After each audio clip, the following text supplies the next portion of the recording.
देखिए, जो अपने बुजुर्गों का इतिहास नहीं जानता वो कभी इतिहास नहीं बना सकता। जी, बिल्कुल, बिल्कुल। अपने बाप को बाप कहते हुए शर्म आती है, दूसरे के बाप को बाप कह रहे हैं। हुँ। वो ये जानते ही नहीं है कि उनकी गुलामी का कारण क्या है। जी। वो ये जानते ही नहीं उनका उत्पीड़न का कारण क्या है।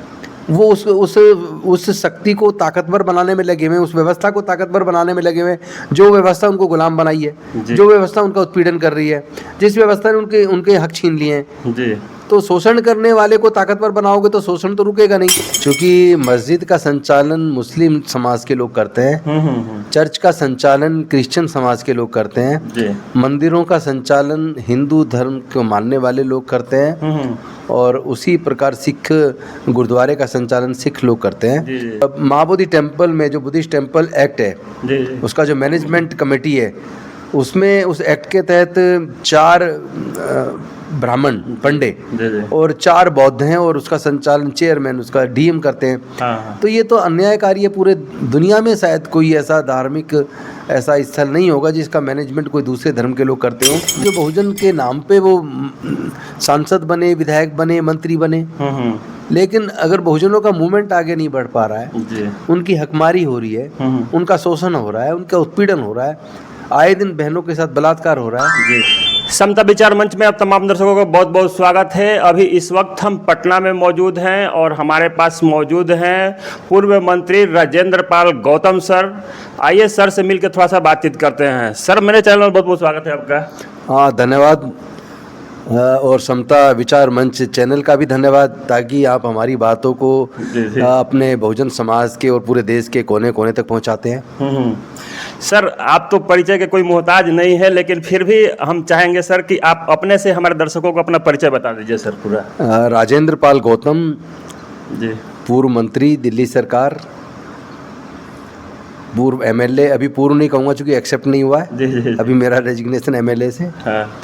और बहुजन मूवमेंट के लिए जो तथागत बुद्ध से लेके संत गुरु रविदास जी से लेकर फूले साहू अम्बेडकर, पेरियार, मानवर कांसीराम साहब, और जितने तमाम महापुरुष हैं, कर्पूरी ठाकुर जी, रामस्वरूप वर्मा जी, जगदेव बाबू कुशवाहा जी, ललित सिंह यादव जी, और तमाम हमारे महापुरुषों का जो विचार है उसको पूरे देश में जाके, देश के कोने कोने में बहुजन समाज के लोगों को जागरूक करके एक समता मूलक समाज की स्थापना के लिए हम लोग मिशन जय भीम के माध्यम से काम कर रहे हैं।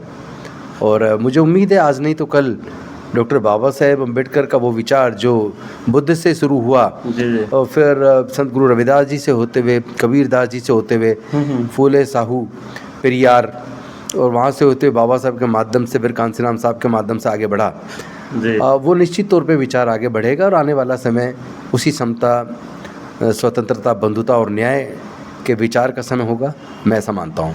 सर, देखा जाता है कि भारत को पूरा बौद्ध के नाम से जाना जाता है और आज हमारी बौद्ध विरासत को समाप्त की जा रही है। जिस तरीक़ा से है बीटी 1949 जो है, जो कि बताया जा रहा है कि वहाँ कार्यकारिणी सदस्य में महाबोधि महाविहार जो बोध गया में है, वहाँ पर 4 हिंदू 4 बौद्ध रखा गया है, एक वहाँ का डीएम रखा गया। ये कहाँ तक बात सही है सर? ये तो बेहद शर्मनाक है और अन्यायकारी है। जी। क्योंकि मस्जिद का संचालन मुस्लिम समाज के लोग करते हैं, चर्च का संचालन क्रिश्चियन समाज के लोग करते हैं, मंदिरों का संचालन हिंदू धर्म को मानने वाले लोग करते हैं, और उसी प्रकार सिख गुरुद्वारे का संचालन सिख लोग करते हैं। तो जो महाबोधि टेम्पल है गया का, उस बौद्ध गया में जो टेम्पल है, वो तथागत बुद्ध को वहाँ ज्ञान की प्राप्ति हुई, और वहाँ से पूरे दुनिया को बुद्ध का संदेश, समता, स्वतंत्रता, बंधुता और न्याय का संदेश, शांति और मानवता का संदेश पूरे दुनिया में गया, और पूरे दुनिया ने बुद्ध के धम्म को स्वीकार किया।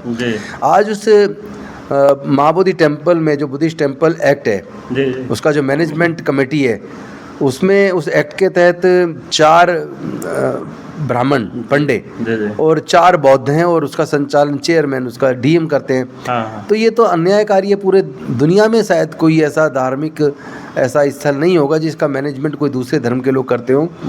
तो इस एक्ट का तो बदला जाना बेहद जरूरी है। पहले भी बनते सुरेश ससाई जी के नेतृत्व में दिल्ली में बहुत बड़ा आंदोलन हुआ, और उस आंदोलन में भी हम लोग थे, और फिर से आंदोलन शुरू हुआ है। पूरे देश के बौद्ध लोग या जो बहुजन समाज के लोग हैं, जो डॉक्टर बाबा साहेब अम्बेडकर जी को मानने वाले लोग हैं, वो सब पूरे देश में इस आवाज़ को बुलंद कर रहे हैं कि महाबोधि टेम्पल ट्रस्ट का जो मैनेजमेंट है ये मैनेजमेंट बौद्धों के हाथ में होना चाहिए, उसमें दो बाहरी दखल है, जी जी चाहे वो डीएम का दखल हो चाहे उसमें 4 पंडे हों, जी जी ये हटना चाहिए।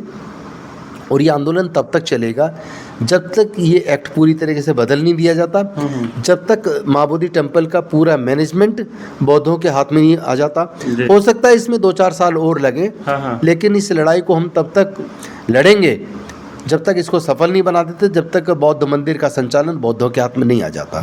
देखा जाता है कि माननीय मुख्यमंत्री जी बौद्धिस्ट के जो जितने स्थलें हैं उनको रिपेयरिंग कराने के लिए जिस तरह के जगह जगह पर सम्राट अशोक कन्वेंस हॉल बनवा रहे हैं और बुद्धा पार्क बनवा रहे हैं और नालंदा विश्वविद्यालय जैसे पुरानी विरासत को फिर से जागरूक कर रहे हैं, बनवा दिए उसको। तो क्या लगता है सर कि आज जो महारैली जो है 5 लाख बौद्धों का आगमन हो रहा है पटना में, तो क्या लगता है कि वो सरकार अपनी नियत बदल पाएगी? देखिए, सरकार अभी तो नहीं बदलेगी, अभी नहीं बदलेगी। लाख आ जाए, 5 लाख आ जाए, 10 लाख आ जाए, अभी नहीं बदलेगी जी लेकिन लोगों को वोट की जरूरत है। जी और अभी बहुजन समाज के लोग पूरी तरह जागरूक हुए नहीं हैं। जब तक बहुजन समाज के पूरे लोग, क्योंकि बिना बहुजन समाज के लोगों की वोट की किसी की सरकार देश में बन नहीं सकती, जी जी ना केंद्र में ना राज्यों में। तो जब तक बहुजन समाज जागरूक नहीं हो जाता, अपनी वोट की वैल्यू नहीं पहचान लेता, जब तक वो सरकारों को मजबूर करने में सक्षम नहीं हो जाता, तब तक तो कम से कम इस एक्ट में बदलाव की मुझे गुंजाइश नजर नहीं आती।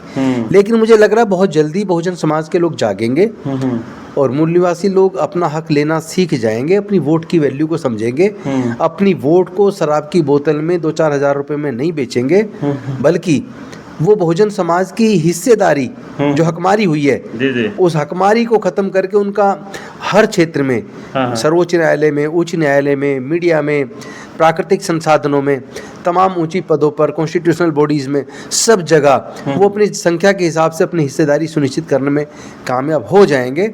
और उसके बाद ये एक्ट तो मामूली बात है, फिर एक चुटकी बजाते ही बदल जाएगा। अच्छा, देखते हैं सर कि आप शुरू से ही लगता है कि जब से आपने होश हवास संभाले हैं तब से ही आप बहुजनों के उत्थान में लगे हुए हैं, यहाँ तक कि अपने इतने बड़े पद को भी छोड़ दिए। उस पद को छोड़ने के पीछे क्या कारण था सर? देखिए, 1981 में मैं 8th क्लास में था। 82 में जब 9th में था, तब मुझे बौद्ध भिक्षुओं को प्रवचन सुनने का मौका मिला। तब मुझे डॉक्टर बाबा साहेब अम्बेडकर जी के जीवन संघर्ष का समझने का, पढ़ने का, सुनने का, बुजुर्गों से सुनने का मौका मिला और वहाँ से मेरे जीवन के संघर्ष की यात्रा शुरू होती है। ठीक है, रही बात रिजाइन क्यों किया, तो जब 5 अक्टूबर 2022 को दिल्ली के अंदर डॉक्टर अंबेडकर भवन में 12,000 के करीब लोगों ने बौद्ध धर्म की दीक्षा ली। बाबा साहेब ने जो हमें 22 प्रतिज्ञाएं दी थी उनको दोहराया। उसके बाद एक ऐसा माहौल बना राजनीति के चलते, गंदी राजनीति के चलते, कि मुझे मेरी पार्टी ने ये विकल्प दिया कि या तो आप मंत्री रहो या फिर आप अपना मिशन चलाओ। जी हाँ। तो मैंने कहा ठीक है, तो मैं इस्तीफा दे देता हूँ, मैं अपना मिशन चलाऊंगा, मैं मंत्री रह के क्या करूंगा अगर मेरा मिशन नहीं चला तो मैंने रिजाइन दे दिया। एक छोटी सी बात है सर। देख रहे हैं कि आप सर इतना बड़ा पद को त्याग दिए और हमारे ही नेता है जो हैं, जो अपनों के आपको बोलते हैं कि हम बहुजन के नेता हैं और बहुजनों के हित में काम नहीं करते हैं जब अपना सत्ता में आते हैं, उस विषय में क्या? देखिए, बहुजन के नेता हैं ये कहने से तो बहुजन के नेता हो नहीं जाएंगे।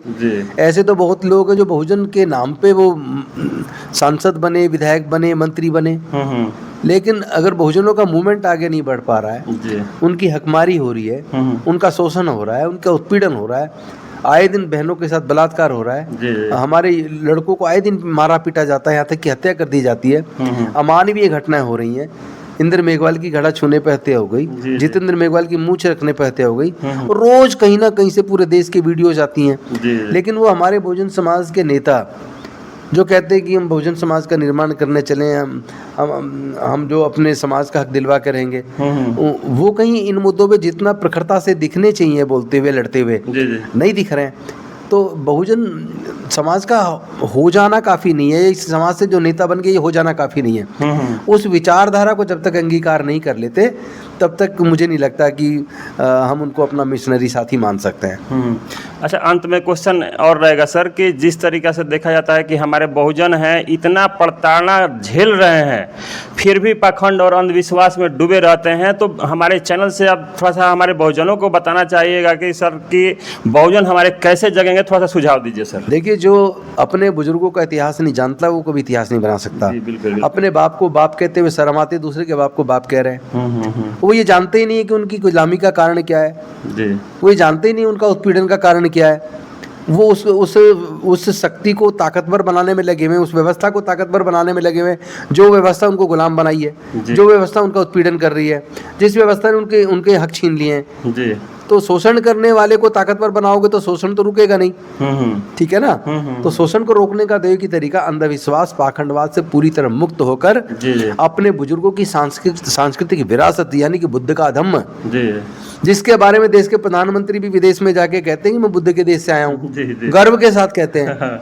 वो अलग बात है, यहाँ आने के बाद वो फिर दूसरा गुणगान दूसरा शुरू कर देते हैं, राम के मंदिर बनाते हैं। तो हमारे लोगों को ये बात समझ आनी चाहिए कि बुद्ध का धम्म आपको पूरी दुनिया में गौरवान्वित भी करेगा और आपको सशक्त भी करेगा और आपको अंधविश्वास पाखंडवाद से निकाल के जब आप साइंटिफिक टेम्परामेंट अपनाएंगे, वैज्ञानिक दृष्टिकोण अपनाएंगे, तो आपके जीवन में जो बेवजह के खर्चे वो खत्म हो जाएंगे, बेवजह का जो डर है वो खत्म हो जाएगा और फिर आप एक ताकतवर बन के उभरेंगे और निश्चित तौर पर फिर आपका मंगल होगा।